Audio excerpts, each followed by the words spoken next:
All right, got my gloves on, got my goggles on, no mask right now. Shouldn't be getting any crazy fumes going on, and if we do get a little bit of fumes, my vent hood is running. So I'm just going to turn on my vacuum, and so I've got a regular filter in there, and I'm also going to include a coffee filter. That's going to come up the sides a little better, and they're cheap. So I'll put a regular filter on there so we can still keep the solution nice and clean and make sure we get everything out of it. But the coffee filter kind of makes it easier to clean up, and it keeps everything from getting into the edge, like stuck between the filter and it's the perfect time to take that out. So this is going to sit in my stock pot for a while. I just want to get this video rolling. This was the cement stuff that we made the videos on today. So I'm just going to go ahead and pour this in there. Let's see if I can angle this up for you. Go, stay out of. So I'm going to start with just the liquid. Try not to stir anything up, so that I don't pack the filter.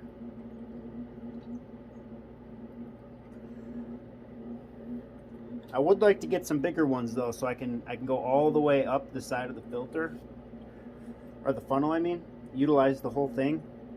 With these filters, the coffee filters that I got, I mean, they're super cheap. It's hard to beat. You know, you get, I think this was like 200 for $6 or something, and so it's really hard to beat it in that aspect. So I think I'll probably just stay that route. It does.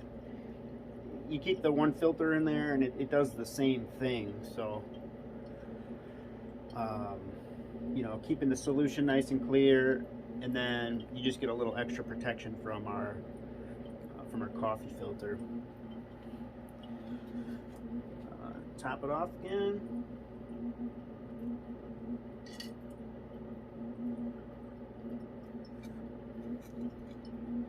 Right, now that it's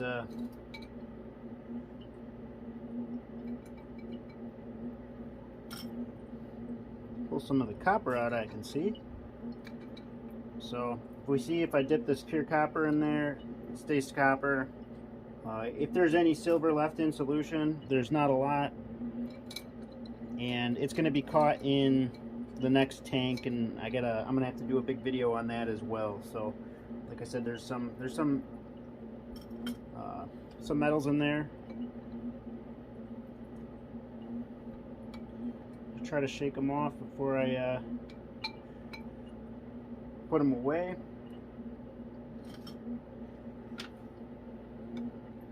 Got one left.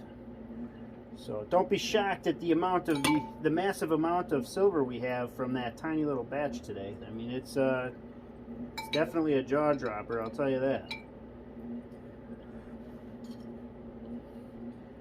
But like I said, I just wanted to kind of show you what I do, and it would be much faster and much easier to do it with just a little bit of material.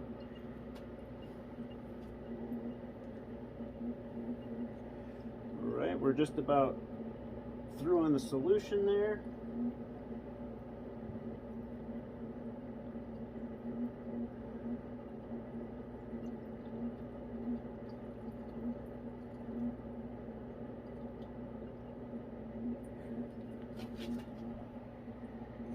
There it is.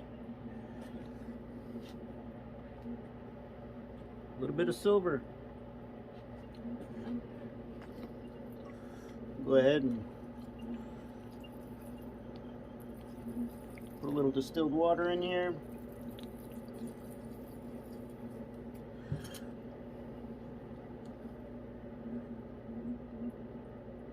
Pour it out onto the filter. I see a piece of copper that I missed, so I'm going to grab that. I don't know if you can see that here. A little bit of copper.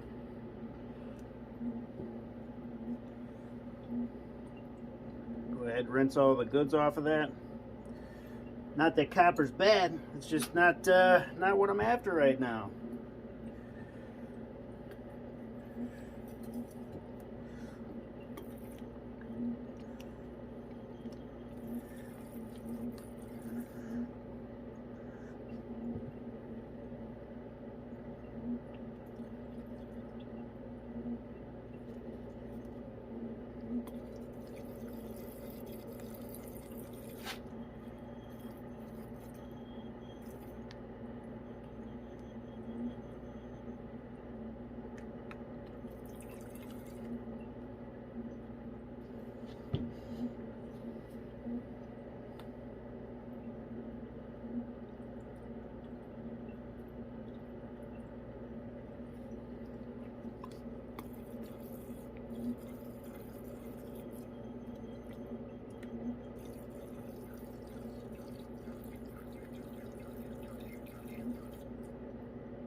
And I save all my filters too. I wanna do a refining on those and see how that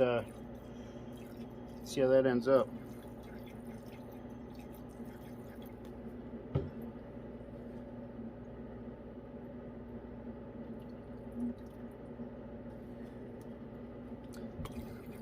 And I'm not gonna go crazy here. This is gonna be the last button, I think.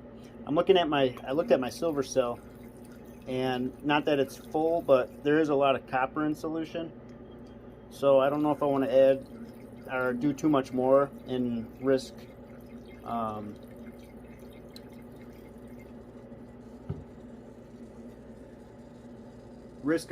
3/9 fine silver.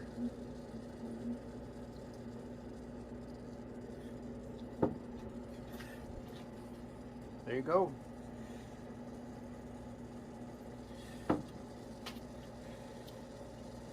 Alright, taking this to the hand. So that's our filter. So I did get a little silver in there. I'll save that. Like I said, that'll go into my filter batch. What I want to show you though is this solution here. Let's see here.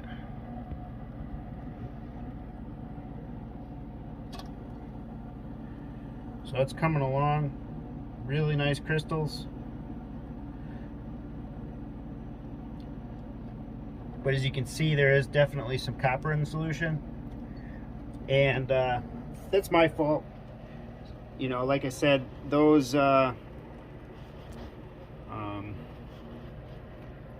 some of those contacts that I just dissolved the copper off of and then melt and then put back in the silver cell, those, you know, those could be, they're not pure at all, and I'm not sure what they contain. Well, clearly they contain some copper. You know, I don't do the best job of rinsing. You know, I could go through a hydrochloric oil, I could go through a you know, a couple distilled water boils, and I could really get this to, you know, close to 2/9 fine, but you know, I just put it in there and it'll turn to 3/9 fine. So I'll just have to change my my electrolyte more often, so, which isn't the end of the world, because I'm going to have a whole plate full of more 3/9 silver, along with the 2 ounces that are in solution still. So I can reprecipitate the stuff out, you know, keep 2 ounces off of this stuff that I got, and then basically just, you know, keep that rolling now. So the silver cell is pretty self-sufficient as long as I can keep feeding it some silver. Alright, so I just basically scraped it off in there with my my glass stirring rod, flushed it out with some distilled water, siphoned out the rest of the, well, as much of the excess water as I could, and I just ran my torch on low for for quite some time just to make sure that I evaporated all the moisture out of there. After I felt like the moisture was completely out, I then broke out the second torch. I still haven't gotten any acetylene yet, so kicked it up into high gear with a second torch.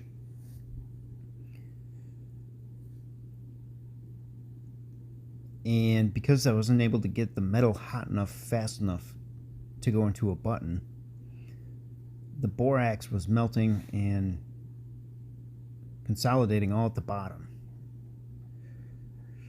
And it was actually covering my silver button so that the heat wasn't hitting it any longer. And I didn't want it to look, sloppy, so you'll see here in a little bit where I melt all that borax, heat it up, and I go ahead and pour it into the second dish there, which gave me access to the silver, and slowly started to melt it that way and turned into a button.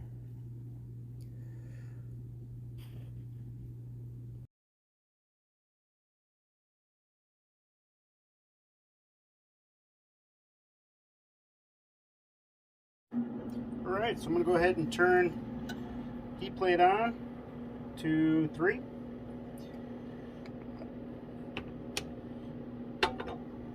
Set my hydrochloric acid in there. Now, when I come back down, I'm going to have my mask on again because hydrochloric acid, when it starts to boil, smells really, really bad. Not a good thing you want to breathe, I'll tell you that. Just going to rinse out this rest of I got a little bit left in here in my beaker. I'm just going to rinse that out quick into the filter. So now I got a clean beaker again, and you guys want to see a time lapse of this? I don't know if you want to see a time lapse of this. This might not be interesting, but I'll do it anyway. So I'm gonna stop this and then restart it so I can fast forward that other one. Nothing like watching hydrochloric acid come to a boil.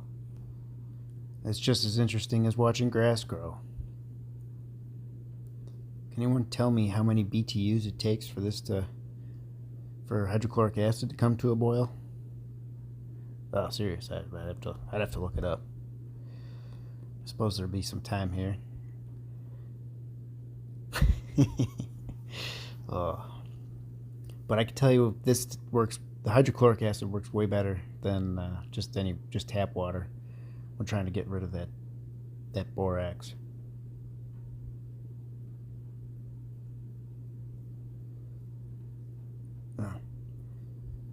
If there's anything I can add to these videos, if there's steps that I'm missing that you want a little more detail on or anything like that, you just let me know. Comments are open. Whether it's telling me I'm doing something wrong, I'm always open for tips. Maybe the next guy who comes along and reads them, they could use them too. This is it's kind of like the trade I'm in. It's just vast. There's so much stuff to learn about it. I don't think I'll ever master it. I may get good at it one day. Just keep striving. But it's definitely got my attention. I really enjoy this hobby. And like I said before, I really like making these videos.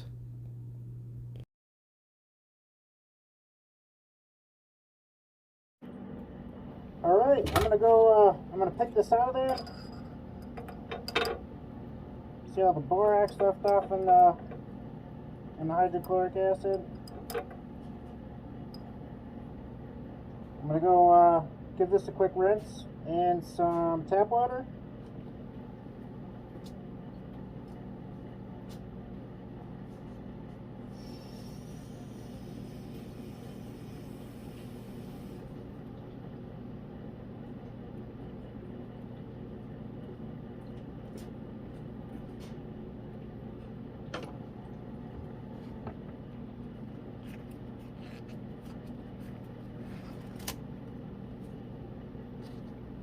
take my gloves off.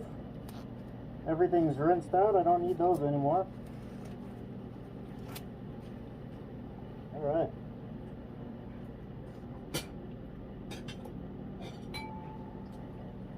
Grab a clean dish, turn my hot plate off, let that cool down.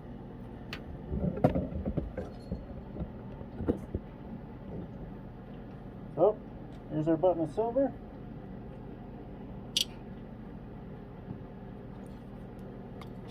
Quick rinse in some distilled water.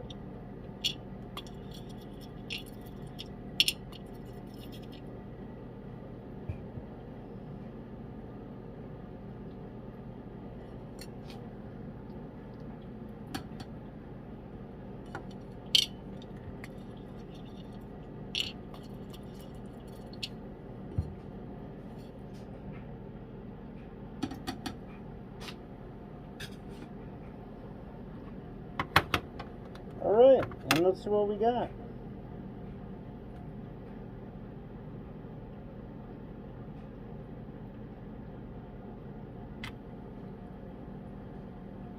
Alright, 4 grams, not bad.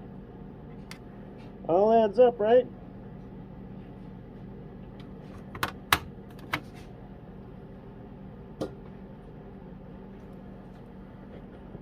And not over until it's in the silver cell.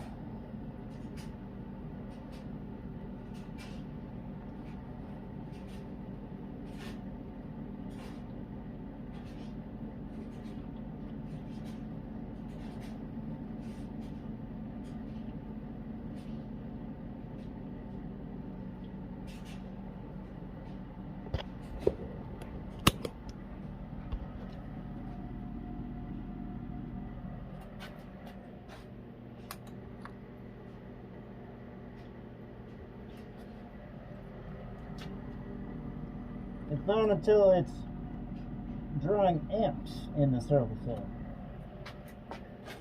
There we go. Alright, we're just going to let that thing go.